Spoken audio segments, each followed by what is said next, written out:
Hello dear students, today I am going to continue chapter 11 of Economics, Standard 11 Commerce, session number 7 of Economic Thoughts. In last different sessions, I started and gave the information related to this particular thoughts. Okay, and also I started with the help of that introduction and then after Gandhiji's introductory part. Under that introduction, we discuss how this type of the different principles are important for the economy.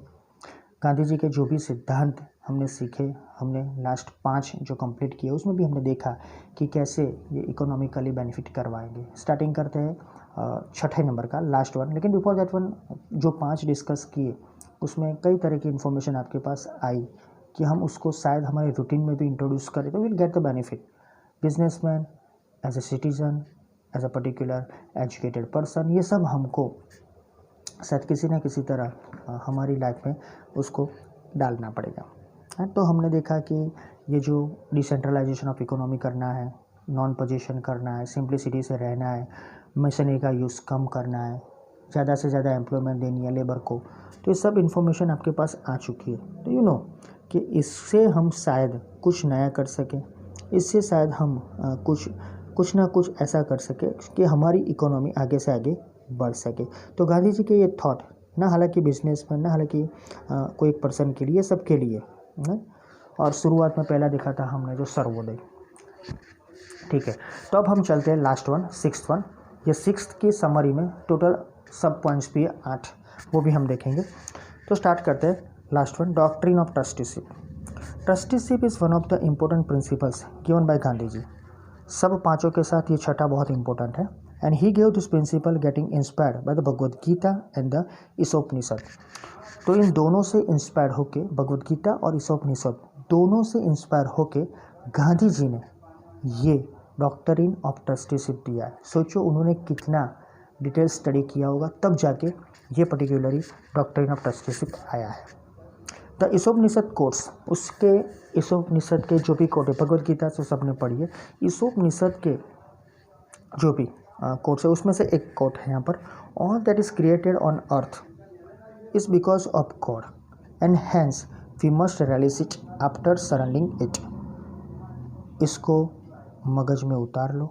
Remember this particular quote, what is created all over means all that is created on the earth is because of God. जो भी यहाँ पर create होता है ये God की वजह से होता है.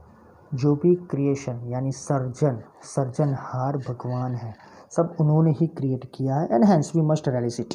हमें उसका आनंद लेना चाहिए, हमें उसका उत्साह से आनंद लेना चाहिए. बट आफ्टर सरेंडरिंग इट, तो उसको सरेंडर करने के बाद तो कैसे आप इसका यूज़ करोगे. आप तो कुछ सरेंडर करते हो, लेकिन जो भी सर्जन किया है वो खुद गॉड ने किया है. ले लो आपको जितना चाहिए, लेकिन जो ज़्यादा है वो सरेंडर कर दो. That is the thing. कैसे?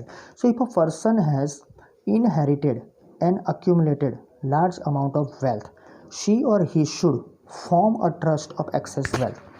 यानी कोई एक बंदा अपने वारसागत जो भी उनके विल पावर में, मीन्स उनके विल में उनको जो भी पावर गया है, तो विल में जो पावर है उसके हिसाब से, तो हैज़ इनहेरिटेड, उनको वारसागत जो मिला है, और अक्यूमुलेटेड जो भी इकट्ठा किया हुआ है लार्ज अमाउंट, जो भी उनकी संपत्ति है, तो उनको ये सब कुछ राइट जो एक्सेस है वो फॉर्म करना है ट्रस्ट के हिसाब से. यानी कि अगर आपको कुछ ना कुछ प्रॉपर्टी, कुछ वेल्थ, जो भी कुछ है, अगर आपके पीछे कोई ना कोई छोड़ जाता है आपके लिए, राइट, तो उसको ज़्यादा से ज़्यादा यूज़ करो. लेकिन एक्सेस जो वेल्थ है उसको आप उसको यूज़ करो, लार्ज अमाउंट जो भी एक्यूमुलेटेड जो भी है सब कुछ यूज़ करो, लेकिन एक फॉर्म करो ट्रस्ट एक्सेस वेल्थ के लिए जो ज़्यादा है. So a person requires only as much wealth as it is necessary for dignified living.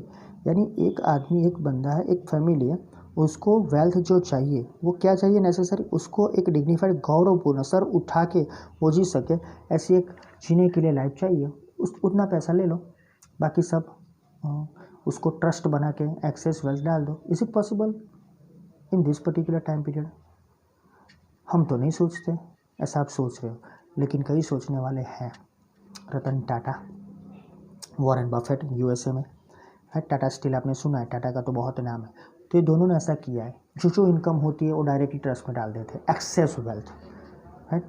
कई बार उनको अपने वर्ल्ड लेवल पर अपनी जो भी उनकी प्रेस्टीज है, रेपुटेशन है, उसको बढ़ाने की उनको कोई फिक्र नहीं है, वो डोनेट करने में मानते हैं।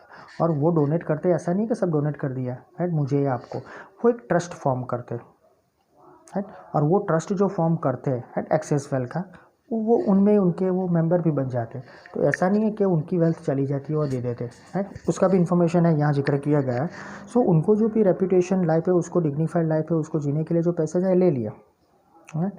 सो the owners, sorry, wealth which is excess than that belongs to the society, जो ज़्यादा वेल्थ है वो सोसाइटी को दे दो। And the owners of wealth and capitalist can voluntary act as trustees of their wealth, तो जो भी उसके मालिक है, जो भी संपत्ति के मालिक है, या कैपिटलिस्ट, मूढ़ीवादी जो सब लोग है, वो वॉलेंटरी अपने हिसाब से स्वयं, राइट, वो एक्ट कर सकते हैं as a particular trustee.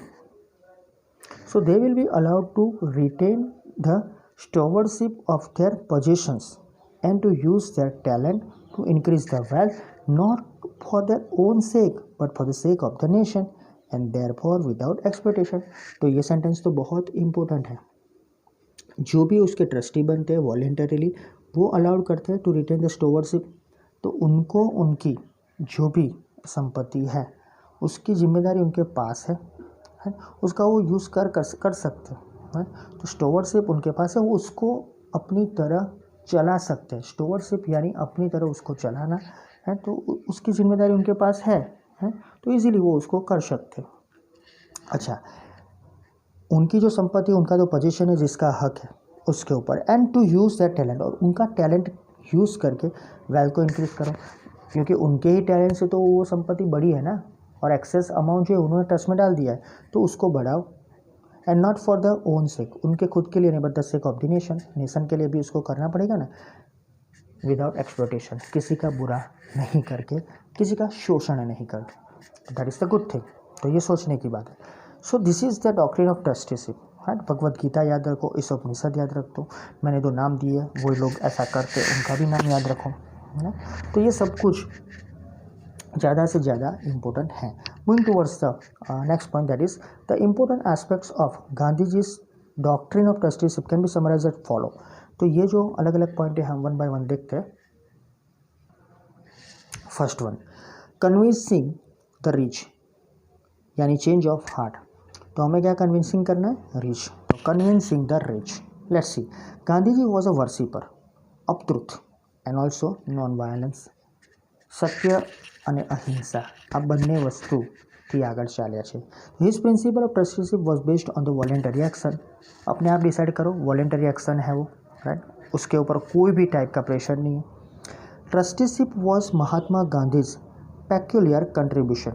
Peculiar यानी अनयूजुअल, जैसे हम बोलते हैं ना अचानक से आ जाता है, राइट, वो अनयूजुअल कंट्रीब्यूशन था to the technique of social change. Society में चेंज लाने के लिए उन्होंने ये अनयूजुअली, राइट, ये कंट्रीब्यूशन देके इसको सोशल चेंज लाने के लिए किया था। So he called it the technique of change of heart. दिल बदलने की एक टेक्निक है, हार्ट, हृदय परिवर्तन, सादी भाषा में कहिए तो that is the thing. So the technique of change of heart, तो इनको इन्होंने ये नाम दिया। And therefore confiscating, confiscating that is intentionally कुछ ना कुछ ले लेना, जब्त कर लेना, राइट। क्या किया जब्त यहाँ पर? Therefore confiscating the wealth of rich और by collecting it by imposing high taxes was not an appropriate way of redistributing wealth। तो आपको किसी की वेल्थ, रिच पीपल की जब्त तो नहीं करनी है, राइट। यहाँ हमने देखा ऊपर, राइट, कैसा कर सकते, लेकिन इंटेंशनली नहीं करते, उसको शायद उसकी मर्जी के खिलाफ ना जाके उसकी मर्जी को लेके चलते। सो simply confiscating of wealth is not done of the rich people, and also somehow by collecting it by imposing high taxes, वो भी नहीं करना है हमको, उनकी संपत्ति नहीं लेनी है, राइट। और was not an appropriate way of redistributing the wealth, तो उसको फिर से redistribute करना इस तरीके से अच्छा नहीं है। यानी कि किसी की जो भी संपत्ति है उसको हम जब्त कर लेते हैं, उनके ऊपर ज़्यादा टैक्स डालते हैं, रिच पीपल के ऊपर। ऐसा भी मत करो, हमारी कंट्री में कई बार ऐसा हुआ है। Those who are earning more is there, जिनकी अर्निंग ज़्यादा है, those who are earning is more, they have to pay more. तो उनको ज़्यादा से ज़्यादा टैक्स भरने पड़ते हैं, ऐसा होता है। सो सही बात है ना, उनकी अर्निंग ज़्यादा तो भरो, लेकिन उनको जब्त नहीं करना है, और सिर्फ उनके लिए ज़्यादा से ज़्यादा टैक्स नहीं होना चाहिए, और फिर उसको हम डिस्ट्रीब्यूट करें वेल्थ, वो अच्छा नहीं है। So trusteeship to him meant, उनके हिसाब से ट्रस्टीशिप क्या है? Being responsible for one's life, being responsible for one's life as well as for the life of the neighbour. तो किसी की कोई एक की लाइफ के रिस्पॉन्सिबल और साथ में लाइफ ऑफ द नेबर, पड़ोसी। So rich are able to accumulate wealth, वो इकट्ठा कर सकते हैं wealth, because of resources obtain from the society, and also because some people remain poor. तो ये याद रखो, कई बार ऐसा भी होता है, कई बार हमने देखा भी है कि rich people become rich, poor people become poor, ये भी मैंने भी आपको बोला था। तो याद रखो कि rich are able to accumulate wealth, वो कहीं ना कहीं से वो इकट्ठा कर लेगा। Reason is that resources obtain from the society, and also because some people remain poor, क्योंकि कई लोग गरीब है तभी कोई अमीर बनता है, राइट। और अमीरी की वजह से गरीबी दिखती है, और गरीबों की वजह से अमीरी दिखती है, ऐसा सिंपली हम बोलते हैं। So hence the excess wealth must be used for benefiting the poor, यानी रिच पीपल जो है वो रिसोर्सेज का यूज़ करके मनी एक्यूमुलेट कर सकेंगे, वेल्थ एक्यूमुलेट कर सकेंगे, वेल्थ यानी संपत्ति, right. And also use for the benefiting the poor, ये कैसे होता है? जो सोसाइटी में से उन्हें जो भी कमाया है, और पुअर पीपल पुअर रहेंगे, रिमेन पुअर, तो उनके लिए वेल्थ यूज़ हो सकता है बाय फॉर्मिंग अ ट्रस्ट, यहाँ हमने देखा, through which the rich themselves will undertake activities that benefit the poor. तो वो रिच है, पुअर पीपल हैं, उनको वो मदद कर सकते हैं। कोई ट्रस्ट बनाओ और पुअर के लिए वो बनाओ, अनाथ आश्रम बनाओ, राइट। गरीब लोगों के लिए खाने के लिए कुछ बनाओ, मंदिरों में होता है ऐसा ट्रस्ट बनाओ कि वहाँ वो लोग कुछ ना कुछ ले सके, कुछ ना कुछ बेनिफिट उनको मिल सके। The society should inherit excess wealth and not the individual, ये सोसाइटी के ऊपर डिपेंड करता है। They inherit the excess wealth, उनको किसी न किसी को ये देना चाहिए, नॉट द इंडिविजुअली नहीं।